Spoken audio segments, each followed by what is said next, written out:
के साधन क्या हैं? ब्रह्म विद्या के साधन क्या हैं? विवेक चूड़ामणि में यह विषय है और यह विषय वहीं से लिया गया है और महत्वपूर्ण विषय है।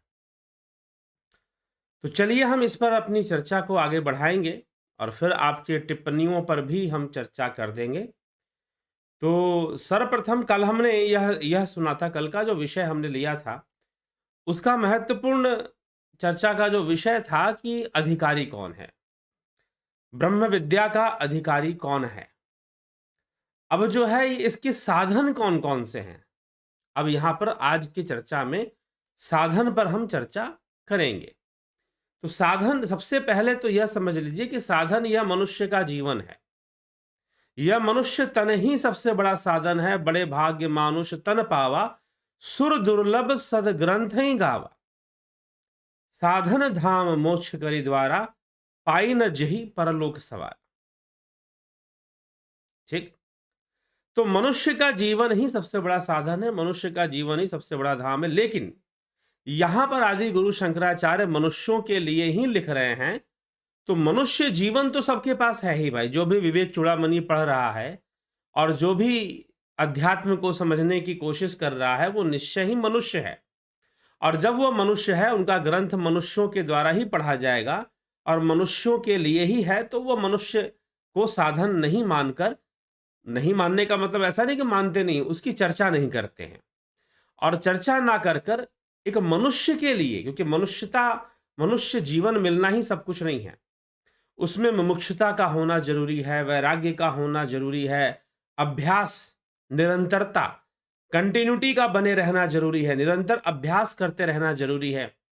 तो ये सारी चीजें महत्वपूर्ण हैं। तो इसी तरह की चीजों पर चर्चा करते हैं आदि गुरु शंकराचार्य और उनको साधन बता रहे हैं कि ब्रह्म विद्या, ब्रह्म ज्ञान के मार्ग पर सफलता प्राप्त करने के लिए, फल प्राप्त करने के लिए, फलदायी होने के लिए क्या करना चाहिए और वो कौन से साधन हैं जिनके माध्यम से आप फल की प्राप्ति कर सकते हैं।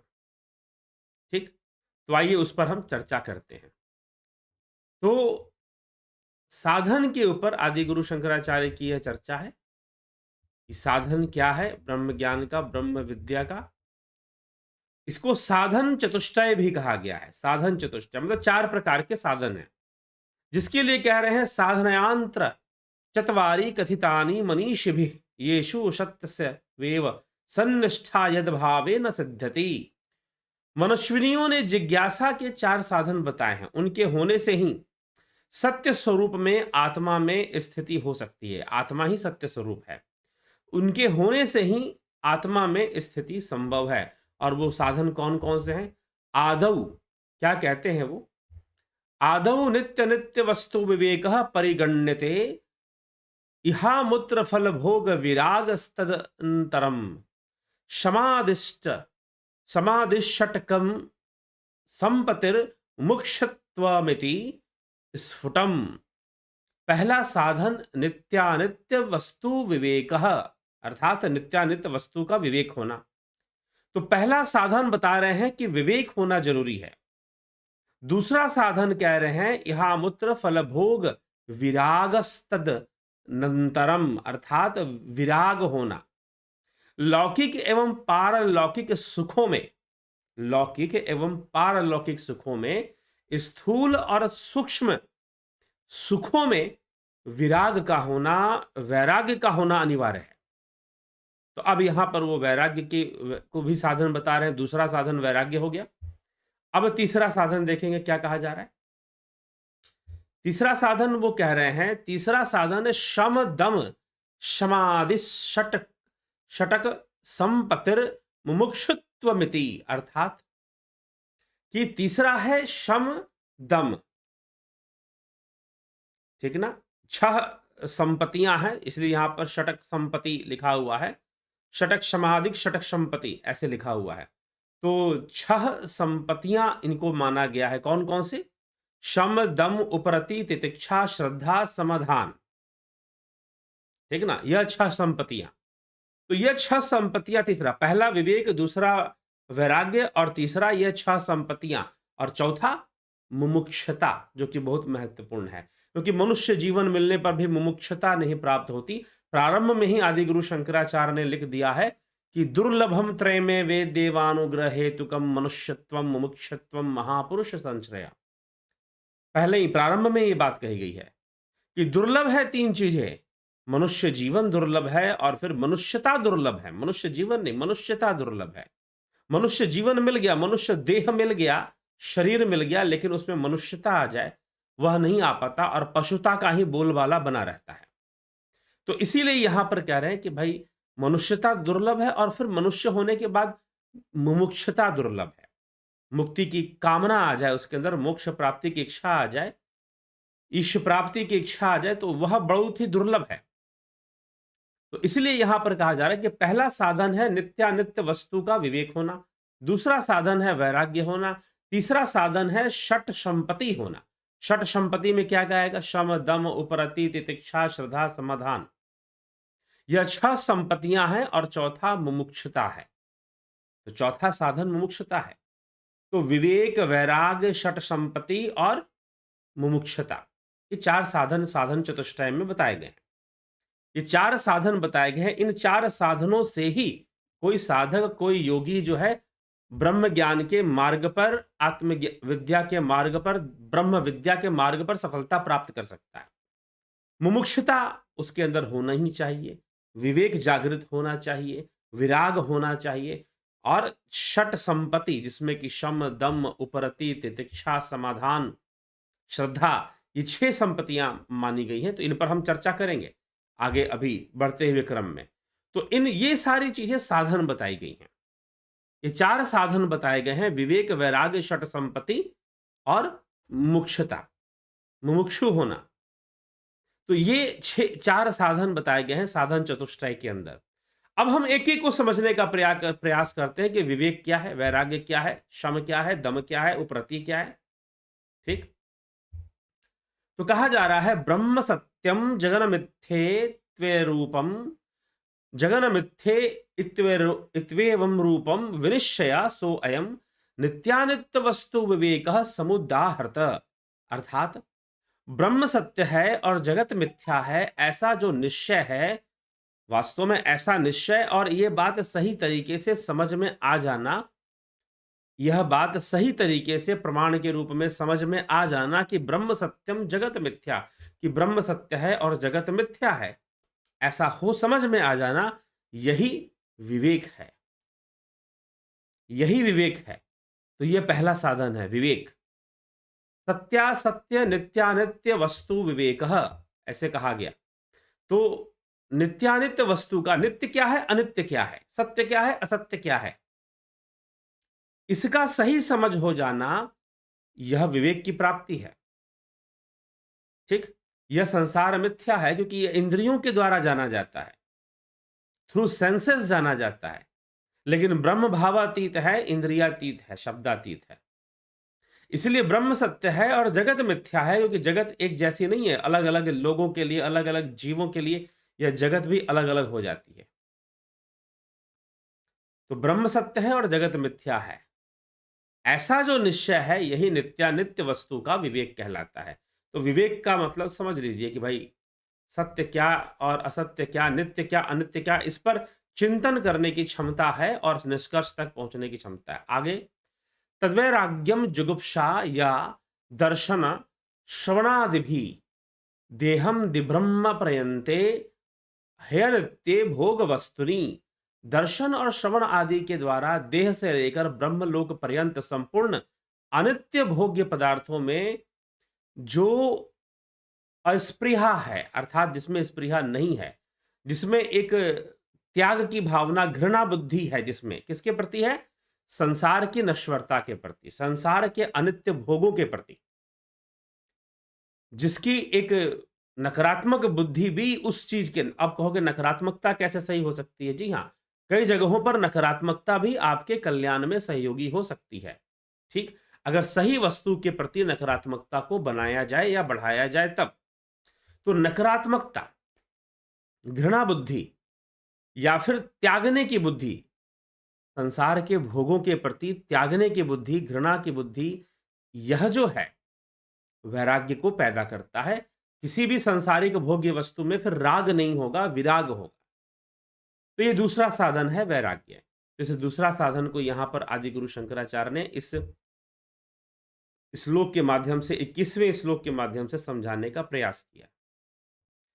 फिर वो समझाते हैं कि शम क्या है, दम क्या है, इन सब विषयों को। तो कहते हैं क्योंकि षट संपत्ति को समझाना है, तो षट संपत्ति में 6 चीजें हैं। अब ये 6 चीजें कौन कौन सी हैं, क्या है, उन पर हम विचार विमर्श कर लेते हैं। विरज्य विश्याव्राता दोष दृष्टया मुहुर्मुहु स्वलक्ष्ये नियतावस्था मनसः शम उच्यते। बारंबार दोष दृष्टि करने से, विषय समूहों से विरक्त होकर चित्त का अपने लक्ष्य में स्थिर हो जाना ही शम है। शम वास्तव में मन का संयम है। शम वास्तव में मन का इधर उधर ना भागना है। शम वास्तव में मन का संयम कर लेना और मन के उद्देश्य को, मन की स्थिति को समझना और उस पर अपना नियंत्रण ले आना। तो यह जो है शम कहलाएगा। फिर वो कहते हैं विषेभ्य पर्यावर्त्यम स्थापनम स्वस्व गोलके उभयेषामिन्द्रियाणाम सदमः परिकीर्तितः बाह्यानावलंबनम वृत्ते रेशो परतिरुत्तमा। कर्मेंद्रिय और ज्ञानेन्द्रिय दोनों को उनके विषयों से खींचकर अपने अपने गोलकों में स्थित कर देना दम है, अर्थात इंद्रिय संयम। मनोसंयम तो हो गया, इंद्रिय संयम, इंद्रियों का नियंत्रण रखना। कर्म इंद्रिय और ज्ञान इंद्रिय दोनों का, कर्म इंद्रिय और ज्ञान इंद्रिय दोनों का नियंत्रण रखना, यह दम कहलाता है। ठीक, यह दम कहलाता है। तो ज्ञानेंद्रिया दोनों को उनके विषयों से खींचकर अपने अपने गोलकों में स्थित कर दे तो दम कहलाता है। ठीक है, तो वृत्ति का बाह्य विषयों का आश्रय न लेना ही यही उत्तम उपरति है। और वृत्ति का उपरति क्या है, बाह्य विषयों का आश्रय न लेना। दम तो हो गया कि इंद्रियों को खींचकर अपने अपने गोलकों में स्थित करना, अपने ही आप में उनको रहने देना। ठीक, ना कि उनको प्रयोग में ले आना।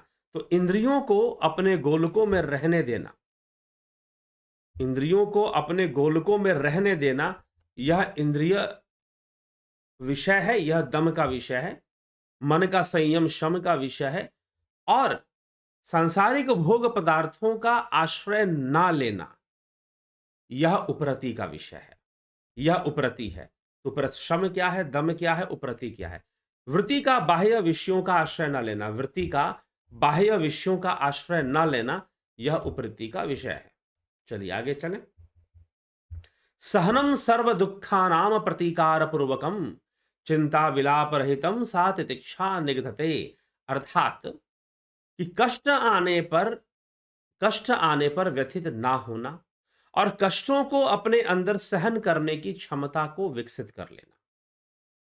क्षमता को विकसित करना, सहन करना, चिंता और शोक से रहित होकर बिना कोई प्रतिकार किए सब प्रकार के कष्टों को सहन करने की क्षमता का विकसित करना, या फिर सहन करना ही तितिक्षा है। तो अब षट संपत्ति में शम दम उपरति तितिक्षा श्रद्धा समाधान ऐसे षट संपत्ति में बताए गए हैं, षटक संपत्ति में। ठीक, और फिर चौथा जो साधन है उसको मुमुक्षुता बता दी गई है। तो इस प्रकार से यहां पर हमने शम देखा, दम देखा, उपरति देखा और तितिक्षा भी देख लिया। तितिक्षा क्या है, अब बताया जाएगा कि समाधान क्या होता है, श्रद्धा क्या होती है। तो आइए, शास्त्रस्य गुरुवाक्यस्य सत्य बुद्ध्य उदाहरणम सा श्रद्धा कथिता सदभिरेया वस्तुपलभ्यते। शास्त्र और गुरु वाक्यों में सत्यत्व बुद्धि करना, इसी को सज्जनों ने, सत्य में विश्वास रखना, शास्त्र और गुरु वाक्यों में सत्यत्व बुद्धि करना, इसी को सज्जनों ने श्रद्धा कहा है, जिससे कि वस्तु की प्राप्ति होती है। ठीक, शास्त्र और गुरु वाक्यों में, अब यहां पर देखिए, पहले भी यह चर्चा हम कर चुके हैं कि भाई गुरुजनों के पास जाकर उनसे प्रश्न करना चाहिए, उनसे चर्चा करना चाहिए, तर्क वितर्क करना चाहिए और विचारशीलता का प्रयोग करना चाहिए, विवेक का प्रयोग करना चाहिए। ठीक है, और विचारशीलता का प्रयोग कर जो तर्क वितर्क से संपन्न है, जो तर्क वितर्क में कुशल है, वह अधिकारी बताया गया है ब्रह्म विद्या का, उसे ब्रह्म विद्या का अधिकारी बताया गया। लेकिन परंतु अब यहां पर फिर एक बात कही जा रही कि श्रद्धा में क्या है, तो सत्य में विश्वास रखना, शास्त्रों और गुरु वाक्यों में सत्य को देखना और उसमें विश्वास रखना, कुछ इस प्रकार की बातें कही जा रही हैं। तो अब यहां पर देखिए शास्त्र और गुरु शास्त्रस्य गुरु वाक्यस्य सत्य बुद्धियावधारणम। शास्त्र और गुरु वाक्यों में सत्यत्व बुद्धि करना, इसी को सज्जनों ने श्रद्धा कहा है कि सत्यत्व बुद्धि करना। अब सत्यत्व बुद्धि करने का मतलब क्या है? अब यहां पर देखिए दो तत्व लिए गए हैं, दो बातें ली गई हैं, शास्त्र और गुरु वाक्य। शास्त्र और गुरु वाक्य, इन दोनों में सत्यत्व बुद्धि की धारणा करना, सत्यत्व बुद्धि करना, यह श्रद्धा है, यह श्रद्धा का विषय है। ठीक? तो इन दोनों में सत्यत्व की बुद्धि होनी चाहिए। किस किस में होनी चाहिए जी? शास्त्र और गुरु वाक्य। लेकिन कई बार लोग शास्त्र छोड़ देंगे, गुरु वाक्य में करना शुरू कर देते हैं, और वो भी बिना विचारशीलता के, बिना विवेक के। विचारशीलता से शून्य होकर वह यह काम करना शुरू कर देते हैं। तो विचारशीलता से जब शून्य हो जाओगे तो कभी निष्कर्ष पर नहीं पहुंचोगे, कभी रिजल्ट सही नहीं मिलने वाला है। ये पहले ही आदि गुरु शंकराचार्य समझा चुके हैं। लेकिन गुरु, जब हमने गुरु की प्राप्ति कर ली, हमने ब्रह्मवेता गुरु को जान लिया, और हम जब वो ब्रह्म की चर्चा करने वाले हैं, बताने वाले हैं, तो फिर जब हमने उनको जान लिया और गुरु हमने धारण कर लिया, गुरु हमने बना लिया, तो अब उनके वाक्यों में सत्य का दर्शन, का दर्शन कहा गया है। सत्य को मानने की बात कही गई है, सतत्व बुद्धि रखने की बात कही। सत्य शास्त्रों के वाक्यों में भी ले लिया गया। लेकिन दुर्भाग्यपूर्ण क्या है कि आजकल के जो गुरु चेले हैं, आजकल के जो गुरु जी लोग के चेले हैं, 50 तरह के गुरु हमारे देश में, समाज में हैं, तो उनके जो चेले हैं, वह गुरु वाक्य में सत्यत्व बुद्धि रखने की चर्चा तो करते हैं, लेकिन शास्त्रों में सत्यत्व बुद्धि रखने की चर्चा नहीं करते, क्योंकि शास्त्र पढ़ते ही उनकी कई बातें खंडित होने लग जाती हैं। शास्त्रों का सही अध्ययन होते ही गुरुवाद का जो फैलाव है, जो गुरुवाद का प्रसार है, वो रुकने लग जाता है, खंडित होने लग जाता है। ठीक है? तो यह विचारधारा हमें विवेकशीलता से हमें इसमें काम लेना चाहिए, समझना चाहिए। तो यही समझाने की कोशिश की जा रही है कि शास्त्र और गुरु वाक्यों में, शास्त्रस्य गुरु वाक्यस्य सत्य बुद्धि अवधारणम, शास्त्र और गुरु वाक्यों में सत्यत्व बुद्धि करना, इसी को सज्जनों ने श्रद्धा कहा है, जिससे कि वस्तु की प्राप्ति होती है, जो साधन बनता है। ठीक? फिर कहा जा रहा है सर्वदा स्थापनम बुधे शुधे ब्रह्मणि सर्वथा तत्समाधानमित्युक्तम न तो चितस्य लालनम। अब समाधान क्या है? अपनी बुद्धि को सब प्रकार से शुद्ध ब्रह्म में ही सदा स्थिर रखना, इसी को समाधान कहते हैं। और समाधान से ही तो समाधि है, समाधान से ही तो समाधि है। लेकिन फिर भी उस समय सब समाधि को ना प्राप्त होकर क्या होता है? शुद्ध बुद्धि को प्राप्त होने का प्रयास करते हैं। सर्वदा स्थापनम बुद्धे शुद्धे ब्रह्मणि सर्वथा तत्समाधानमित्युक्तम न तु चितस्य लालनम। अपनी बुद्धि को सब प्रकार शुद्ध ब्रह्म में ही सदा स्थिर रखना, इसी को समाधान कहा गया है। अपनी बुद्धि को सब प्रकार से शुद्ध ब्रह्म में, अर्थात ब्रह्म में अपने मन को लगा दो, स्थित कर दो स्थित कर दो उसे, तो उसे समाधान, यह समाधि की अवस्था बननी शुरू हो जाती है, समाधान कहा गया। आगे कह रहे हैं अहंकारादि देहांतम बंधान बंधान ज्ञान कल्पिताना स्वस्वरूप पावबोधेन मुक्तुमिच्छा मुमुक्षुता। अहंकार से लेकर देह पर्यंत जितने अज्ञान कल्पित बंधन हैं, उनको अपने स्वरूप के ज्ञान द्वारा त्यागने की इच्छा मुमुक्षुता है, अर्थात आत्मज्ञान के द्वारा संसारिक बंधनों को काटने की इच्छा, आत्मज्ञान के द्वारा संसारिक अज्ञानता को खत्म करने की इच्छा, यह क्या है? यही मुमुक्षुता है। अहंकार, तो इसीलिए कहा गया अहंकार से लेकर देह पर्यंत जितने अज्ञान कल्पित बंधन हैं, उनको अपने स्वरूप के ज्ञान द्वारा त्यागने की इच्छा रखना, यह मुमुक्षुता बताई गई है, यह मुमुक्षुता बताई गई है। तो अब इसे मुमुक्षुता कहा जा रहा है। तो ये साधन चतुष्टय की चर्चा हो गई कि ब्रह्म ज्ञान का साधन क्या है और साधन चतुष्टय क्या है। तो साधन चतुष्टय में विवेक, वैराग्य, षट संपत्ति और मुमुक्षुता, ये चार चीजें आती हैं। षट संपत्ति के अंदर शम, दम, उपरति, श्रद्धा हो गया, 6 चीजें आती हैं इसके अंतर्गत। समाधान हो गया, ठीक। तो ये 6 चीजें जो है षट संपत्ति में आ जाती हैं। ठीक, तो 4 चीजें हो गई, विवेक, वैराग्य, षट संपत्ति और क्या है? विवेक, वैराग्य, षट संपत्ति और मुमुक्षुता। मुमुक्षुता जो आखिरी साधन है। तो ये सारे साधन पड़ जाते हैं, ये सारे साधन लग जाते हैं ब्रह्म विद्या को जानने के लिए, ज्ञान के मार्ग पर चलने के लिए, ये सारे साधन हमें मिल जाते हैं। ठीक है? तो यह सब हमें विचार करना चाहिए, यह सब हमें चिंतन करना चाहिए और साधन को समझना चाहिए। भाग्य होना, षट संपत्ति का सहयोग मिलना और फिर मुमुक्षुता बहुत जरूरी है। तीव्र जिज्ञासा, तीव्र इच्छा, विविदिशा। एक विविदिशा मतलब तीव्र इच्छा होना, मोक्ष प्राप्ति की तीव्र इच्छा होना ही विविदिशा है। ठीक, स्वामी विवेकानंद का पूर्व का नाम स्वामी विविदिशानंद भी था। तो इस प्रकार से ये चीजें हैं। तो यह ब्रह्म ज्ञान के मार्ग में साधन है। ये सब हमें इन साधनों का प्रयोग करके ज्ञान के मार्ग पर आगे बढ़ना चाहिए।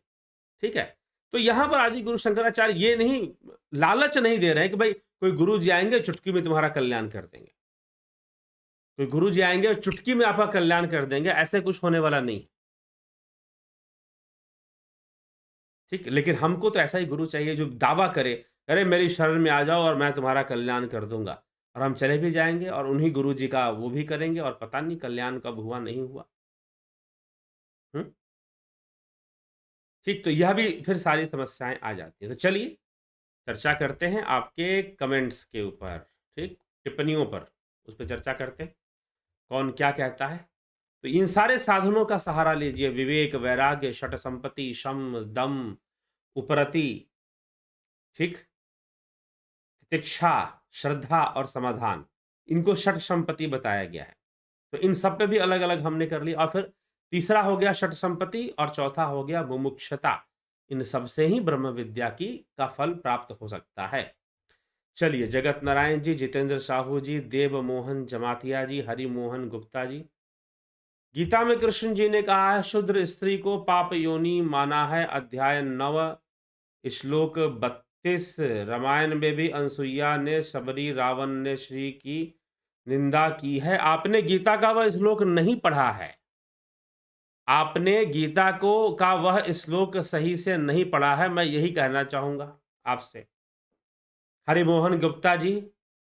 इसीलिए गीता के ऊपर जब भी आप कुछ बोलते हैं, कहते हैं, तो सही से उसका आप अध्ययन कर लीजिए, क्योंकि गीता के 9वें इस अध्याय के इस जो श्लोक संख्या आप दे रहे हैं, उसमें ऐसी कोई चर्चा इस प्रकार की नहीं मिलती है। वहां तो यह कहा गया है कि जो मेरी शरण में आता है, चाहे वो कोई भी हो, जिनको नीच माना गया है, वो पवित्र हो जाता है। राज विद्या राजगुह्यम पवित्र मुद्दम उत्तमम प्रत्यक्षावागमम सचुकम कर्तव्यम। पापी से पापी व्यक्ति को पवित्र करने की विद्या है राज विद्या। ठीक है, इसलिए ऐसा कोई वर्णन गीता में नहीं है जैसा आप बता रहे हैं। वर्णन कुछ और है, आप उसे किसी और ढंग से ले रहे हैं, बस फर्क इतना है। तो इसीलिए थोड़ा सा हमें पूरा अध्ययन, सिर्फ एक श्लोक को अध्ययन मत कीजिए। श्लोक के एक अध्ययन, अगर एक श्लोक का अर्थ आप समझना चाहते तो उसके आगे पीछे लिखे हुए श्लोकों को भी आप जरूर अध्ययन कर लीजिए और फिर समझिए कि क्या समझाने की कोशिश वहां पर की गई है, क्या कहने की कोशिश वहां पर की गई है। ठीक, तो ज्यादा आपको अर्थ समझ में आएगा। लेकिन कोई एक श्लोक लेकर उसका उसी को संपूर्ण मान लेंगे, यही तो गीता के साथ यही विडंबना है। गीता के साथ इतना मूर्ख बनाया जाता है क्योंकि आपको एक श्लोक सुनाया जाता है, सारे श्लोक नहीं सुनाए जाते, और जब सारे श्लोक नहीं सुनाए जाते तो भ्रम तो पैदा होगा ही होगा। फिर भ्रम पैदा होना तो निश्चय रूप से संभव है। तो इसीलिए भ्रमित होने की आवश्यकता नहीं है, और ऐसा कुछ समझने की भी आवश्यकता नहीं है जो आप समझ रहे हैं या समझाना चाहते हैं शायद। ठीक, तो चलिए, आपने जब यह बात कही है तो इस पर थोड़ी चर्चा भी हम कर लेंगे। ठीक, तो भगवान इसमें क्या कहते हैं?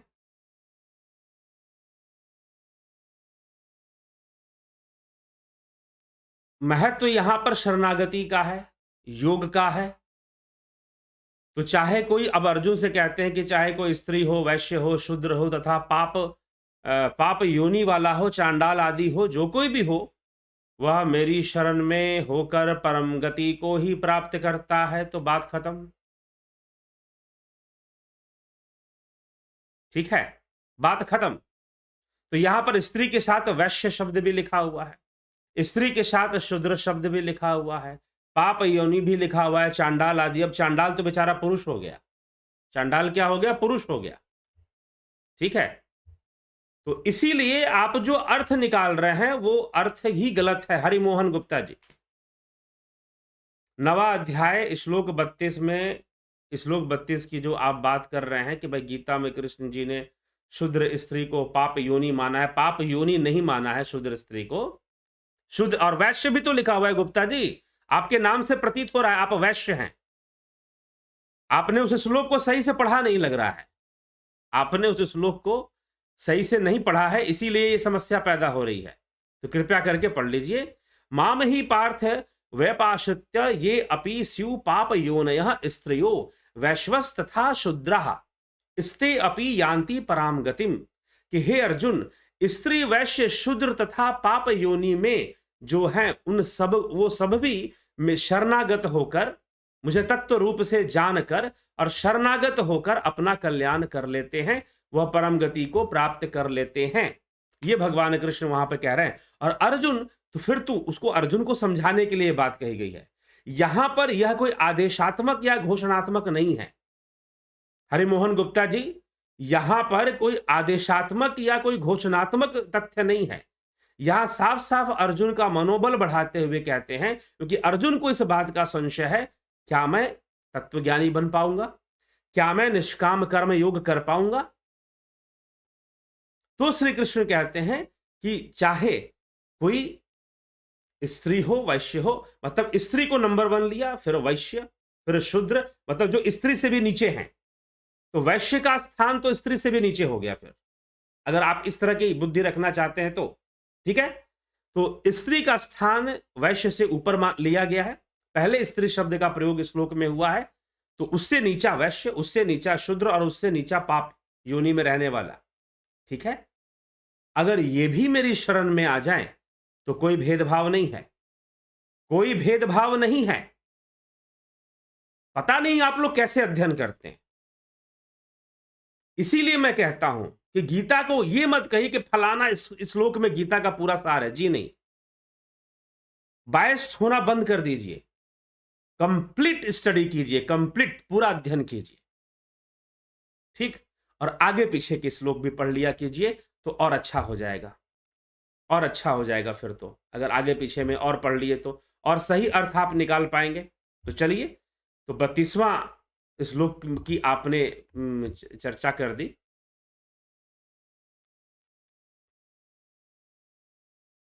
तो इसीलिए अब भगवान आगे कहते हैं, किम पुनर्ब्राह्मणा पुण्या भक्ता राजर्षयस्तथा अनित्यम सुखम लोकमिमं प्राप्य भजस्व माम। यह 33वां श्लोक है हरिमोहन गुप्ता जी, यह 33वां श्लोक में भगवान कहते हैं तो उनके लिए क्या कहना जो पुण्यशील ब्राह्मण हैं तथा राजर्षि हैं। राजर्षयस्तथा, राजऋषि, राजऋषि कौन है जी? राजा जनक राजऋषि हैं। राजा जनक जो हैं वो राजऋषि हैं। ठीक, तो जो जनक जैसे राजऋषि हैं और जो ब्राह्मण हैं पुण्यशील ब्राह्मण, यहां पर एक और बात, पुण्यशील ब्राह्मण की चर्चा की जा रही है, क्योंकि रावण जैसे भी तो कोई हो सकता है ना। तो इसीलिए यहां पर यही कहा गया कि पुनर्ब्राह्मणः पुण्या भक्ता राजर्ष्यस्तथा अनित्यम सुखम लोकमीमं प्राप्य भजस्व माम। भगवान कृष्ण यहां पे कह रहे हैं कि उनकी क्या चिंता करना जो पुण्यशील ब्राह्मण तथा राजऋषि भक्त जन मेरे शरण होकर परम गति को प्राप्त होते। इसलिए तू सुख रहित और क्षण भंगुर इस मनुष्य शरीर को प्राप्त होकर निरंतर मेरा ही भजन कर, मुझ में ही लीन होने का तू प्रयास कर, मेरे तत्व रूप को जान ले और मेरे तत्व रूप को जानकर तू तत्व में ही लीन होने का प्रयास कर। अर्जुन को प्रेरणा देते हुए यह बात कही गई है। ठीक, शूद्र हो, स्त्री नंबर 1 पे लिया गया है, स्त्री हो, शूद्र, वैश्य हो, स्त्री से नीचे वैश्य आ गए, वैश्य से नीचे शूद्र आ गए और शूद्र से नीचे पाप योनियां आ गई। तो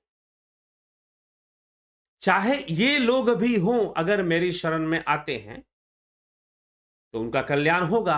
और तू फिर जो पुण्य ब्राह्मणशील हैं और आदर्श के रूप में अगर किसी व्यक्ति, अगर कृष्ण किसी का आदर्श लेते हैं तो वो जनक का नाम लिया गया है, राजा जनक का, श्रीमद् भगवद गीता में। ठीक है, तो इसीलिए जनक के आदर्श को श्री कृष्ण ने वहां पर रखते हुए कहा कि देख राजा जनक किस प्रकार से राजा होकर भी राजऋषि हैं। तो ऐसे जो राजऋषि हैं और जो पुण्यशील ब्राह्मण हैं, उनका भला कल्याण क्यों शरण में आने से। मेरी शरण में तो कोई जिनको नीच समझा जाता है, जिनको लोग माया के वशीभूत होकर या अपनी स्वार्थ बुद्धि से अपने और इनको जो नीच समझा करते हैं, उनका जब कल्याण हो जाता है तो तेरा कल्याण क्यों नहीं होगा भाई? तेरा कल्याण क्यों नहीं होगा? ठीक, तो समझ लेना चाहिए। रामायण में भी अनसुईया, शबरी, रावण ने श्री की निंदा की। शबरी ने कहा निंदा की, शबरी ने कोई निंदा नहीं की। शबरी ने तो अपनी भक्ति भाव को प्रस्तुत किया। एक भक्त यही कहता है कि अब गोस्वामी तुलसीदास जी ने अपने लिए कहा कि मोसो तुलसीदास जी अपने लिए अपने आप को भला बुरा कर रहे हैं, आत्मनिंदा कर रहे हैं, अपनी ही निंदा किए जा रहे हैं। ठीक, तो इसीलिए माता शबरी ने जब कहा है तो अपने आप को नीच कहते हुए कहा कि प्रभु मैं तो नीच हूं और अधम ते अधम अधम अति नारी, मैं तो इस स्थिति में हूं। और आप जो है अब भगवान उसका खंडित करते हैं। कह रघुपति सुन भाम निभाता, मानहु एक भगति के नाता। और फिर जातियों का नाम लेते हैं। यह चौपाई जरा से पढ़ लीजिए रामचरितमानस में, कि चाहे को किसी भी जाति, चक्कर पता नहीं आप लोग कहां से क्या अध्ययन करते हैं। अरे भैया, जब कुछ आपको पहले बाद जो भी श्लोक या विषय लिए जाते हैं, उनको पूरा पूरा पढ़िए, उनका पूरा पूरा अध्ययन कीजिए, तभी जाकर इन समस्याओं का समाधान होगा, नहीं तो बेकार के प्रश्न हैं सब। ठीक है, आपका खुद का अध्ययन एकदम निम्न कोटि का है और आप बात कर रहे हैं कोई ऊपर की, तो यह बहुत ही बड़ी गड़बड़ी हो जाती है। ठीक, भाई उस चौपाई को हम देख लें क्या? देखते हैं।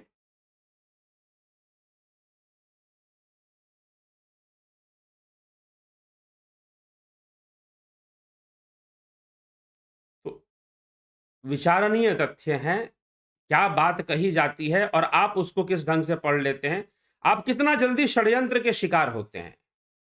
हमारे देशवासियों में, हमारे जो हिंदू समाज है, उनमें सबसे बड़ी बात क्या है कि उनको जो बता दिया गया कि भाई संस्कृत में बोल के कुछ बता दिया तो उनको लगेगा कि बात सही है। अरे पढ़ लो, थोड़ा सा खुद जाकर थोड़ा अनुसंधान करो, खुद जाकर थोड़ा सा देखने और समझने का प्रयास करो, तो बड़ा अच्छा रहेगा।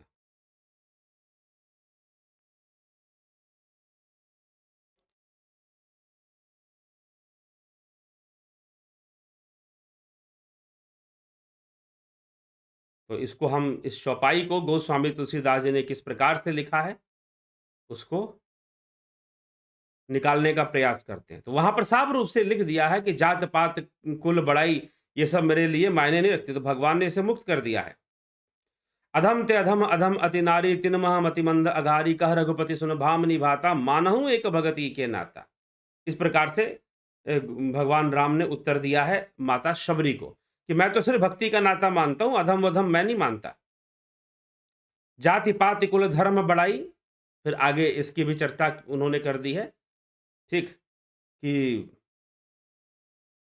जाति पाति कुल धर्म बढ़ाई, धन बल परिजन गुण चतुराई, भक्तिहीन नर सोहई कैसा, बिनु जल बारिद देखिए जैसा। जाति पाति कुल धर्म बढ़ाई, किसकी कौन सी जाति, किसकी कौन सी पाति, किसका किसकी कुल धर्म की जो बढ़ाइयां हैं। धन बल परिजन गुण चतुराई, बड़े बलवान आपके परिजन हो, बड़े खानदान में आपका जन्म हुआ हो। भक्तिहीन नर सोहई ऐसे, जो भक्ति योग से विहीन है। भक्तिहीन नर सोहई ऐसे, बिनु जल बारिद देखिए जैसे। जैसे बिना पानी के बादल हो, वैसी उनकी स्थिति है, वैसी उनकी स्थिति है। इसलिए मेरे लिए क्या है अधम, ना कोई मेरे लिए अधम है, ना कोई नारी है। भाई जिसने, मानहु एक भक्ति के नाता, जिसने भक्ति किया वो महान है, बस। अब उसका जन्म किसी भी कुल में हुआ हो, अब वो स्त्री हो, चाहे पुरुष हो, चाहे शूद्र हो, चाहे वैश्य हो, चाहे क्षत्रिय हो, चाहे ब्राह्मण हो, क्या फर्क पड़ता है? कोई फर्क नहीं पड़ता है। इसलिए महर्षि पतंजलि ने भी इसका स्पष्टीकरण दिया है अपने योग शास्त्र में। ठीक, कुल के विरुद्ध। हम तो ये पूरा योग सूत्र किए और दोबारा योग सूत्र करेंगे, उसमें आएगा। कुल के विरुद्ध में उन्होंने साफ साफ लिख दिया गया है कि योग का सामर्थ्य और योग बल कुल पर निर्भर नहीं करता। ऐसा नहीं कि जिसका जन्म ऊंचे कुल में हो गया वो ज्यादा योग बली हो जाएगा। तो रावण का जन्म तो साक्षात वृषवा के घर में हुआ था, वृषवा पुत्र थे, पुलस्त्य के कुल में हुआ था, ब्रह्मा के कुल में हुआ था एक तरह से। ठीक है, तो इसीलिए यह सब बातें यहां पर आ जाती हैं और बातों को लिखा कुछ और ढंग से गया है और आपको दुष्टों ने समझा दिया कुछ और ढंग से गया है। आपकी मूर्खता यह है कि आप अनुसंधान नहीं कर रहे, आप खुद से वहां पर पहुंचकर नहीं पढ़ रहे हैं कि गीता के 19वें अध्याय के 32वें श्लोक के पहले वाला श्लोक क्या कह रहा है और बाद वाला श्लोक क्या कह रहा है। आपको इसकी जरूरत नहीं है, आपको किसी ने बता दिया, आपने बिना अनुसंधान किए 9 नंबर 32 श्लोक लिखकर आपको लगा कि भाई आई एम द इंटेलेक्चुअल। तो मूर्खता का प्रमाण मत दीजिए। इतने दिनों से इस चैनल पर मैं बोल रहा हूं, तो मैं आप लोगों से यही आग्रह करूंगा कि जब भी कोई प्रश्न लेकर आए उस प्रश्न पर आपका अनुसंधान थोड़ा हो तो बड़ा अच्छा रहेगा, मुझे भी आनंद आएगा फिर। ठीक है, चलिए। संदीप बराग जी प्रणाम। विक्रम सिंह जी बहुत अभिनंदन। गौरव विक्रम सिंह और गौरव की तरफ से कोटि कोटि प्रणाम गुरुजी। हरिमोहन गुप्ता गुरुजी प्रणाम। प्रकृति बड़ी की पुरुष बड़ा, कृपया समाधान कीजिए। प्रकृति बड़ी की पुरुष बड़ा, यह कोई बात नहीं, बड़ा तो पुरुष ही है जी। ठीक है, क्योंकि प्रकृति की निर्भरता है पुरुष के ऊपर, इसलिए। परंतु जो कुछ भी घटनाएं घटती हैं वो प्रकृति के कारण घटती हैं, पुरुष के कारण नहीं घटती हैं। ठीक, तो जब आप अपने ऊपर बात करेंगे ना, अपने ऊपर, एक साधारण मनुष्य के ऊपर, सिद्ध योगी को छोड़ दीजिए, एक साधारण मनुष्य के ऊपर बात करेंगे तो प्रकृति बड़ी है वहां पर, क्योंकि प्रकृति हावी है उसके ऊपर, इसलिए प्रकृति ही बड़ी है उस स्थान पर। उषा श्रीवास्तव जी बहुत अभी, और वहां पर कहा जा रहा है यू डिपेंड ऑन गॉड, और God dependency, church dependency, pope dependency ने यूरोप को और जितने भी कंटेम्पररी फिलोसोफर हुए, गौरव जी, जितने भी कंटेम्पररी फिलोसोफर हुए, they all are against Christianity. उन सब ने बहुत, नंबर 1 नाम आता है कार्ल मार्क्स का, जो कि क्रिश्चियनिटी के कट्टर विरोधी था, ईसाइयत का। उसके बाद जितने भी सोशलिस्ट हुए और दूसरे फिलोसोफर जो मार्क्सिस्ट नहीं भी थे, जिन्होंने मार्क्सवाद को फॉलो नहीं भी किया, उन्होंने भी, उसमें निश्चय का नाम आ जाता है, उसमें आपके किरकेगार्ड का नाम आ जाता है, सात्र का नाम आ जाता है। ये जितने भी वेस्टर्न फिलोसोफर्स हैं, उन्होंने, उनकी किताबें क्रिश्चियनिटी के क्रिटिसिज्म से भरी पड़ी हैं। तो मेक ए रिसर्च अगेन, आप दोबारा रिसर्च कीजिए। तो क्या उसमें विश्वास क्या है कि सूर्य जो है पृथ्वी की परिक्रमा करता है, यह उसका विश्वास, यह अच्छा विश्वास है, और बाकी चीजें अंधविश्वास है। हाँ, अंधविश्वास से हमें जब सही ज्ञान नहीं होता तो अंधविश्वास पैदा होता है। अंधविश्वास पैदा होता है जबरदस्ती से। ठीक, तो अंधविश्वास, जब, अब स्वामी विवेकानंद जी ने एक बात कहा, मॉडर्न सेप्टिकल आउटलुक। मॉडर्न सेप्टिकल आउटलुक क्या है?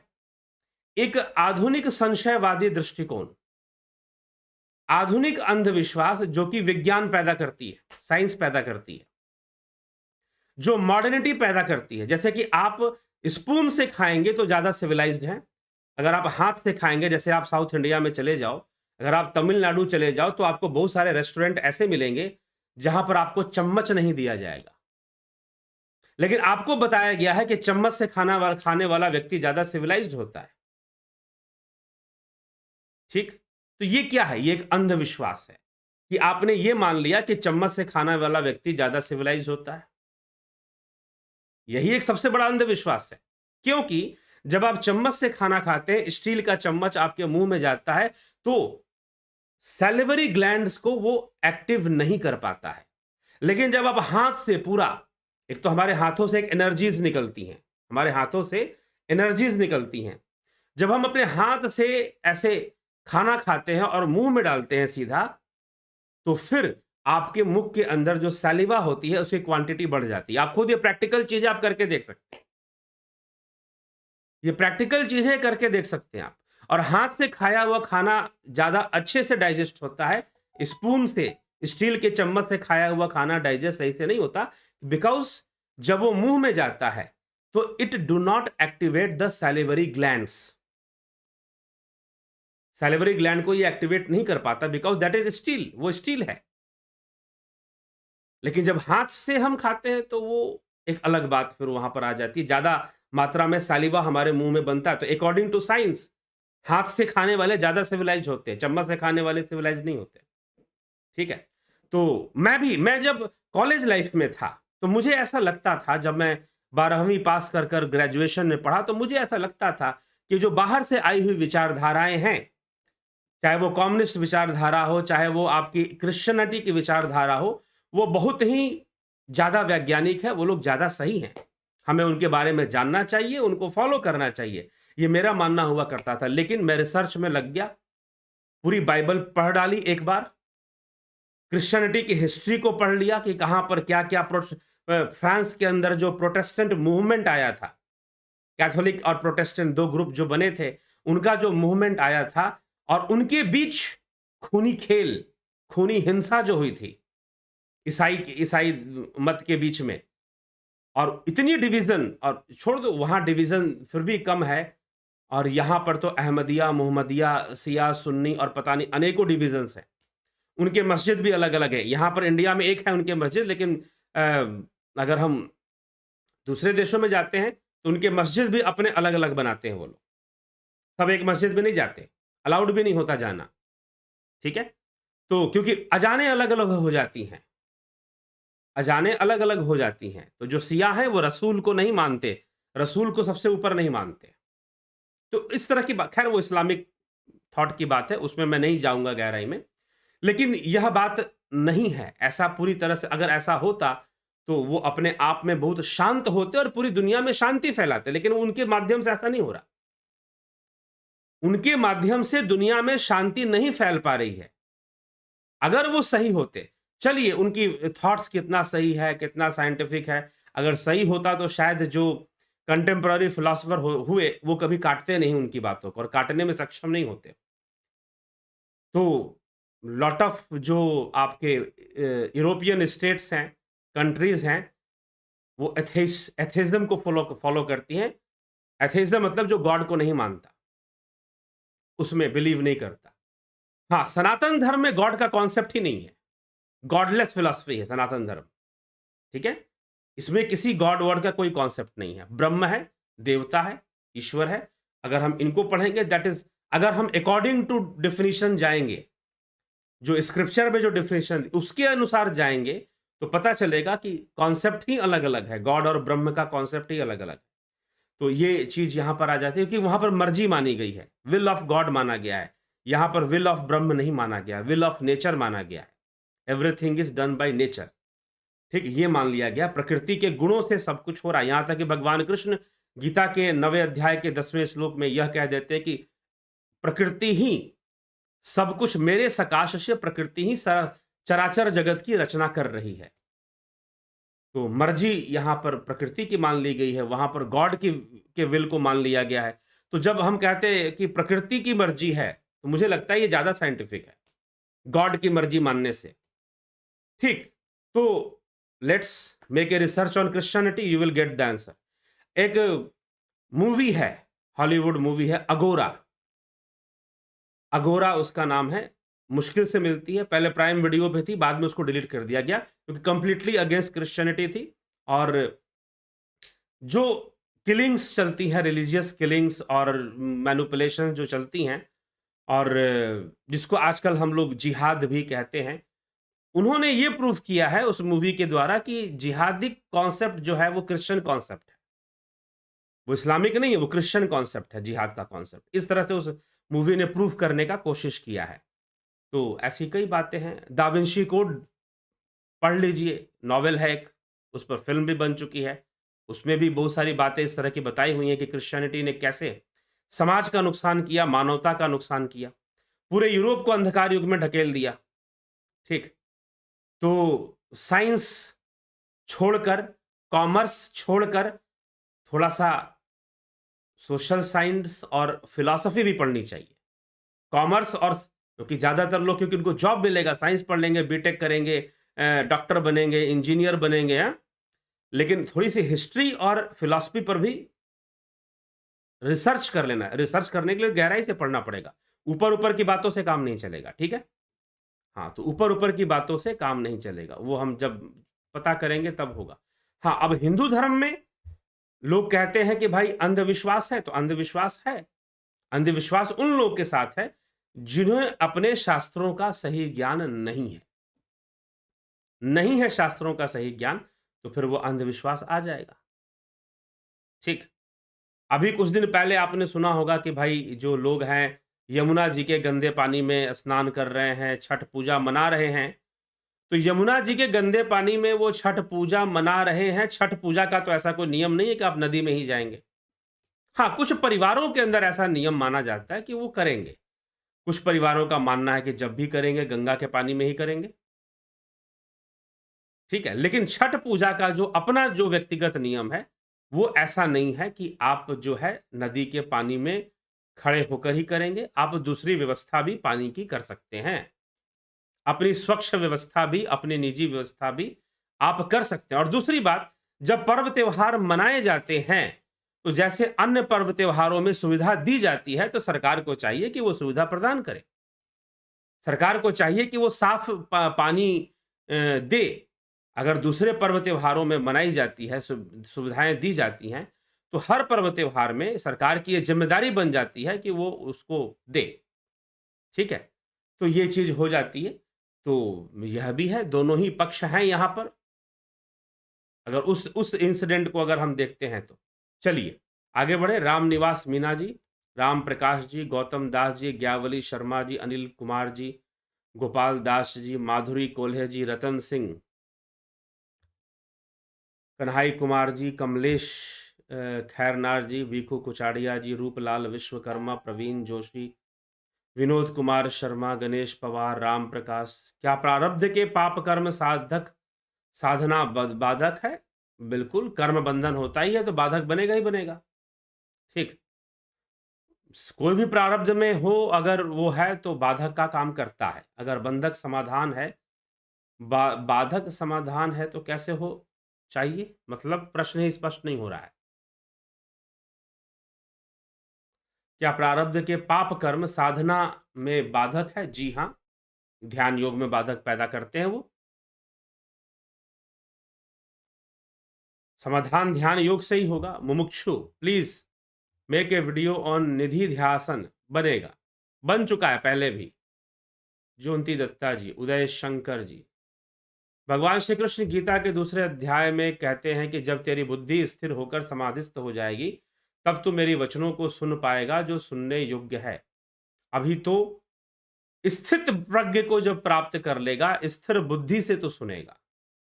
ठीक है?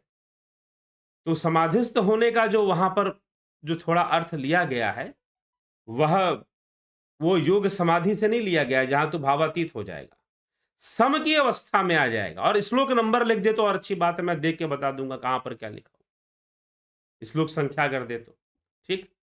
चलिए, पीछे क्या है, श्लोक संख्या देकर किसी ने पूछा था कुछ, तो अच्छा है। चलिए, I have read Upanishads, now how to practice निधि ध्यासन to realize my true self. चिंतन से, निधि ध्यासन का प्रारंभ चिंतन से होगा। ठीक, चिंतन से बढ़ते हुए फिर ध्यान की ओर, हम एक वृत्ति की ओर बढ़ते हैं।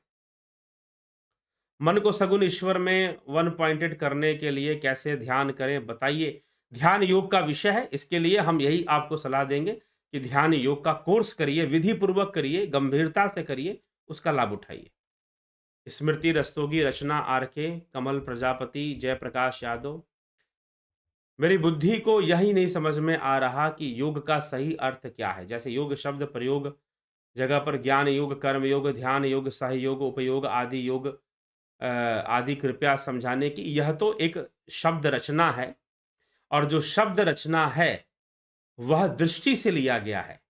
ज्ञान योग ज्ञान की दृष्टि से है, कर्म योग कर्म की दृष्टि से है, ध्यान योग ध्यान की दृष्टि से, सहयोग सह की दृष्टि से है, उपयोग उप की दृष्टि से है,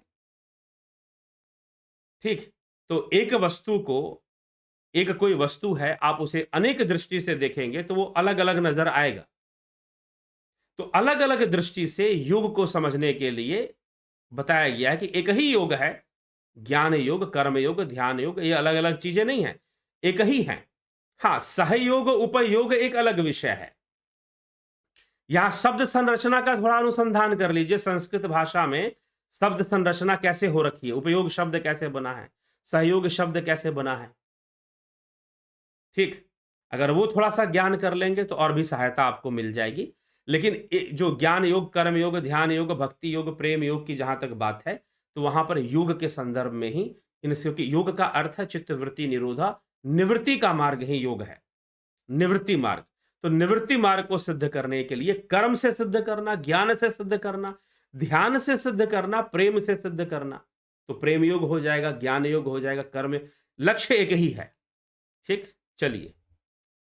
सुबोध रैम्बो जी, आपसे माफ़ी माँगता हूँ जो मैं प्रश्न कर रहा हूँ, मेरी मम्मी जब मैं 2 साल का था तो उनका स्वर्गवास हो गया था, तो उनसे जुड़ने का कोई तरीका हो सकता है क्या? भावनात्मक तरीका है?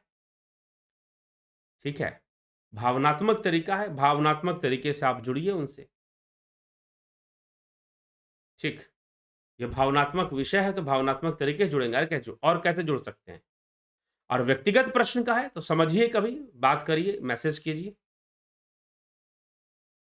आपको शास्त्रों के ऐसे ज्ञाता हैं जिनके जुबान पर सरस्वती माता का बसेरा है। जी हाँ, सब कुछ उनकी कृपा से ही है और उन्हीं का है सब कुछ, उन्हीं का कार्य है। हमारे जो पूर्व संस्कार हैं और हमारे जो शास्त्रों ने जो हमें दिया है, उन्हीं के से सब कुछ है यह, ठीक? तो इसीलिए हमें माता सरस्वती का बसेरा है, वास है, जो भी है, यह हमारे अपने ऋषि मुनियों की देन है। उन्होंने हमें बहुत कुछ दिया है, आज उनकी पुनरावृत्ति की आवश्यकता पूरे विश्व को आवश्यकता है। सनातन धर्म की पुनरावृत्ति, शास्त्रों की पुनरावृत्ति, शास्त्रों की पुनर्स्थापना की आवश्यकता पूरे विश्व को है। मात्र भारत को है ऐसा नहीं है, पूरी दुनिया को है। पूरी दुनिया को क्यों है? पूरी दुनिया को इसलिए है क्योंकि आज मानव समाज चारों तरफ उसके सामने अंधेरा छाया हुआ है। महामारियां हैं, कोरोना जैसी बीमारियां हैं, वैज्ञानिक अनुसंधान काम नहीं कर रहे, दवाइयां बहुत बना दी गई हैं लेकिन वो मनुष्य को स्वस्थ नहीं रख पा रही हैं। वैज्ञानिक अनुसंधान बहुत हो गए हैं लेकिन वो मनुष्य को सुखी नहीं कर पा रहे हैं, सुख नहीं दे पा रहे हैं, फिर भी वो दुखी रह रहा है, फिर भी वो अशांत रह रहा है। ठीक? तो सुख नहीं दे पा रहे हैं, साधन जितने भी हैं वो हमें सुखी नहीं कर पा रहे हैं, शांत नहीं कर पा रहे हैं, तो इसीलिए ये सारी समस्याएं हैं। तो इसीलिए हमें खुद विचार विमर्श कर कर इनका समाधान ढूंढना है और सनातन धर्म की ओर सब कोई देख रहा है। सब कोई, अभी कोरोना की जितनी महामारी आई उसमें योग करने वाले, षटकर्म करने वाले जितने भी लोग थे, उनकी जो रोग रोधक क्षमता थी वो कई गुना अधिक थी अन्य लोगों की तुलना में। अन्य लोगों की तुलना में उनकी रोग रोधक क्षमता कई गुना अधिक बढ़ गई। ठीक है? तो इन सभी विषयों पर हमें चिंतन करने का विषय है और निश्चय ही जो अंधविश्वास सनातन धर्म के अंदर अज्ञानता के कारण, शास्त्रों का सही ज्ञान ना होने के कारण जो अंधविश्वास पैदा हो गया है, कई कारणों से पैदा हो गया है। शास्त्रों की अनदेखी, शास्त्रों के प्रति अनभिज्ञता और हमारे समाज में जो पिछले 100 वर्षों के अंदर जो गुरु समाज जो पैदा हुआ, जो गुरुजी लोग जो आए, उन्होंने अपने आप को सेकुलर प्रमाणित करने के चक्कर में, अपने आप को बहुत ही एक्सेप्टेंस के चक्कर में कि दुनिया हमें एक्सेप्ट करे, इस चक्कर में जो है उन्होंने समाज को कई बार ऐसी दिशा दिखाई जो गलत थी। यहां तक कि कई गुरुओं ने शास्त्रों और वेदों का विरोध किया। कई गुरुओं ने शास्त्रों और वेदों का विरोध भी करना शुरू कर दिया कि अरे वेद शास्त्र नहीं, गुरु जी ही सबसे ऊपर हैं। ऐसा प्रचार करना शुरू कर दिया और लोगों को इस बात पर मूर्ख बनाना शुरू कर दिया कि भाई जो है वो गुरु है, गुरु के बिना दूसरा कुछ भी नहीं है। ठीक? इस तरह की बातें कर जो है लोगों को शास्त्रों से तोड़ दिया, वेदों से तोड़ दिया, वैदिक दर्शन से तोड़ दिया, वैदिक विज्ञान से तोड़ दिया और अपनी ही महिमा गँवाने में लगे रहे कि हमारी महिमा गाओ बस। तो इस गुरुडम ने बहुत भारी नुकसान किया सनातन धर्म का। हाँ, यह भी सत्य है कि बीच-बीच में ऐसे गुरुजी लोग भी हुए, जिन्होंने इसके ऊपर ईमानदारी से काम भी किया। ऐसी बात नहीं है। ईमानदारी से काम करने वाले गुरुजी लोग भी हुए, लेकिन बहुत सारे ऐसे हुए, जिन्होंने सिर्फ़ अपनी पूजा करवाई। ठीक है? सनातन धर्म को समझाने के बजाय, लोगों को अंदर एक सही समझ विकसित करने के बजाय अपनी पूजा शुरू करवा दी, अपना ही धर्म बनाने में लग गए। तो इस कारण से सनातन धर्म का क्या नुकसान हो सकता है, वो तो हो ही नहीं सकता है। धर्मियों का, सनातन धर्मियों का भयंकर नुकसान हुआ है, इसमें कोई संशय नहीं। ठीक? तो पुनः अपने शास्त्र की ओर लौट जाने की आवश्यकता है। पुनः अपने शास्त्र को समझ लेने की आवश्यकता है। जब यह होगा तो निश्चय ही आपको बहुत लाभ मिलेगा। इसीलिए इस चैनल के माध्यम से यही प्रयास है कि हमारे शास्त्र क्या समझाना चाहते हैं, उस पर हम फ़ोकस करें, उस पर हम वो करें, ध्यान दें और ध्यान देकर हम उसका पूरा-पूरा लाभ उठाएँ और सही विधि से हम ध्यान, योग, साधना के मार्ग पर चलें और अपने जीवन का कल्याण करें। ठीक है? तो चलिए, इसी के साथ विचारों को आज विराम देंगे। अगला जो ध्यान योग का कोर्स प्रारंभ होगा, वह 29 नवंबर से होगा। कब से होगा? 29 नवंबर से होगा।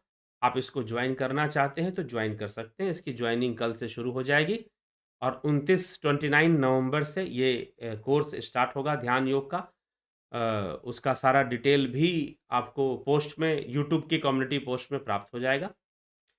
अगर आप व्हाट्सएप से जुड़े हैं तो उस पर भी आप उसको ले सकते हैं, डिटेल्स ले सकते हैं।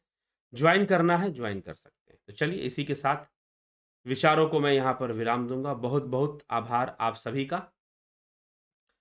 जुड़े रहने के लिए, बने रहने के लिए, जुड़े रहें, बने रहें और आगे बढ़ते रहें, चरैवेति, चलते रहें, आगे बढ़ते रहें। ठीक?